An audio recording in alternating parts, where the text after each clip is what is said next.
na utumwa mgumu.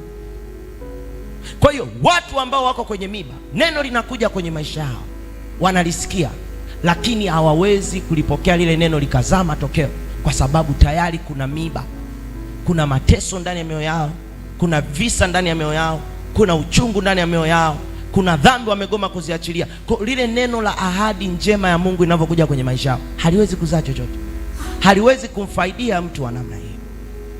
Neno halitakufaidia kama una neno na jirani yako. Neno halitakufaidia kama umeshindwa kumwachilia mtu. Yaani wewe unakuja mbele za Mungu ili akusamee, lakini wewe umeshindwa kusamee mtu. Neno la Mungu haliwezi likawa na matokeo kwenye maisha. Na nimwambia tangu mwanzoni, nimwambia ujasiri wako Mkristo sio kuja kanisani. Ujasiri wako ni neno la Mungu liwe halisi kwenye maisha yako. Tunaelewana? Ndio ujasiri. Ndio ujasiri unaweza ukasimama. Mtu aliyeokoka na wewe mtu ambaye umeokoka, ni pale ambapo wewe neno la Mungu linaleta matokeo kwenye maisha yako.